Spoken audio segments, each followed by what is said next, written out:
quebra-cabeça foi feito para quem pensa o futebol com inteligência. Hoje vai ser mais um cantinho alvinegro, porque eu vou analisar Botafogo e Flamengo. Mas tenho certeza que outras pessoas que me seguem, de outros estados, não vão se importar, porque afinal a gente está falando da maior paixão do país, que é o futebol.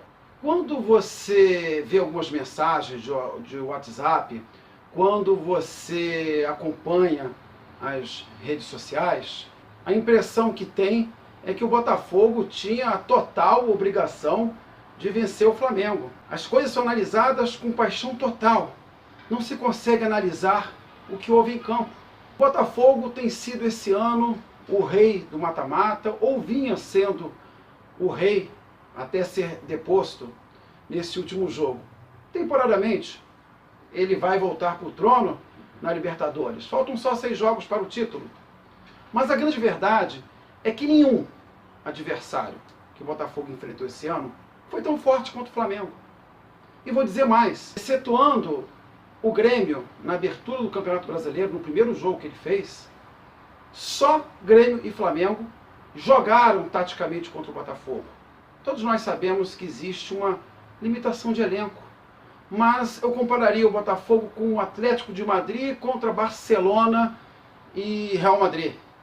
O Barcelona e o Real Madrid são o Flamengo, são o Atlético Mineiro, o Palmeiras principalmente, e o Botafogo é o Botafogo, o Botafogo é o Atlético de Madrid. Então o nosso Simeone é o Jair Diola, e ele consegue tirar leite de pedra por ter um jogo consistente, jogando com 2 linhas de 4, você tem 2 extremos no meio campo, que são o Pimpão e o Bruno Silva, que fazem um papel de ponta e de defensor também, e jogando por essa bolinha, por uma bola, sem ter a posse de bola, fomos batendo todos os ex-campeões da Libertadores. O Flamengo, ele passou pelo Botafogo porque simplesmente ele respeitou o Botafogo. O Flamengo jamais teria eliminado o Botafogo se tivesse partido para cima, como outros adversários mais qualificados que o Botafogo o fizeram, por exemplo, o Atlético Mineiro, e se deram mal. O Flamengo bloqueou as laterais do campo. O Flamengo não deixou o Botafogo jogar. Não é que o Botafogo fez as 2 piores partidas do ano. Tem um adversário do outro lado. Um adversário individualmente mais qualificado, e foi essa individualidade que decidiu o campeonato, né? O Diego, sem dúvida nenhuma, tem uma qualidade que nenhum jogador do Botafogo tem. Analisado o jogo, vamos analisar só o Botafogo agora como instituição. Cobra-se do Botafogo muito mais do que ele pode entregar. Eu, há anos, pelo menos aí uns 4 anos, de uma forma, digamos assim, mais consistente, conhecendo as pessoas de dentro do clube, e individualmente há uns 25 anos, eu cobro que se precifique o Botafogo pelo tamanho que ele tem. Por que o sócio-torcedor pulou de 12 mil para 36 mil, triplicou em menos de um ano? Porque agora o sócio-torcedor está barato. Eu não tenho estádio para lotar com 40 mil pessoas, precificando alto. E essa é uma briga que eu tenho de anos. E eu volto a conversa para o time do Botafogo. Nós temos o 13º orçamento da Série A. O 14º orçamento de futebol do país, porque o orçamento do Inter na Série B é muito maior do que o nosso. Ano passado nós fomos o 13º em receita. O Atlético Paranaense fez mais receita que o Botafogo. Mas mesmo assim, nós chegamos na frente. O Palmeiras já se foi na Libertadores. O Flamengo já se foi na Libertadores. O Atlético Mineiro já se foi na Libertadores. Então, tira-se leite de pedra. Só que eu volto a citar o Simeone. Como algumas peças importantes desse time, Bruno Silva, Pimpão, já renovaram o contrato, e você mantendo o Jair, ganha 140 mil, blinda, bota 250, ele vale pelo que ele está entregando. E nós vamos ter um time competitivo por muitos anos. Não vai ser um voo de galinha.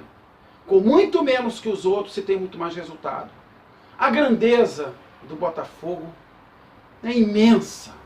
O Botafogo teve o craque da Copa de 58. Recentemente, há alguns anos atrás, a FIFA elegeu retroativamente os craques das Copas. O de 58 jogava no Botafogo, Didi.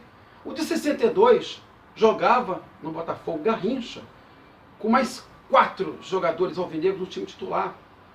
Muito do que a seleção brasileira é lá fora, muito das nossas glórias deve-se ao Botafogo. Mas, infelizmente, por sucessivas más administrações, nós temos um orçamento muito aquém para poder transformar esse orçamento em títulos. Mas está no caminho correto. Monta-se times competitivos que chegam em quinto no Campeonato Brasileiro do ano passado, à frente de pelo menos umas 7 agremiações que têm mais dinheiro. Então, meus amigos, o caminho é esse. Manter essa base.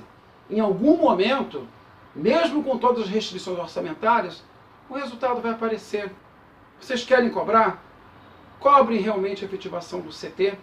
Ajudem o clube de alguma forma nisso. O Botafogo agora atingiu 36 mil sócios torcedores com um ticket médio de R$ 35. Ele vai fazer 15 milhões por ano sócio torcedor. Parabéns. Mas não é isso que fará a diferença no jogo. Sabe o que fará a diferença? Você vender um atleta por 40 milhões. Você fazer sistematicamente como o Fluminense, vou repetir o número, 40 milhões por ano em venda de jogador. Isso fará o Botafogo mudar de patamar.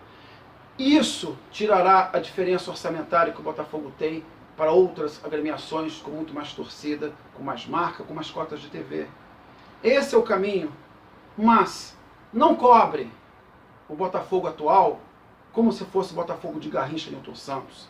Não cobre o Botafogo atual como se fosse o Botafogo de Gerson, Jairzinho, Carlos Roberto.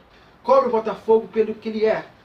Foi eliminado por um time que jogou respeitando, com medo do Botafogo, e por isso é o vencedor.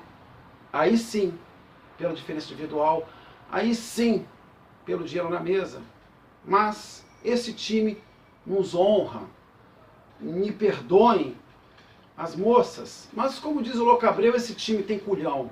Gol de cabeça. Retornará sempre que tiver um assunto interessante para você.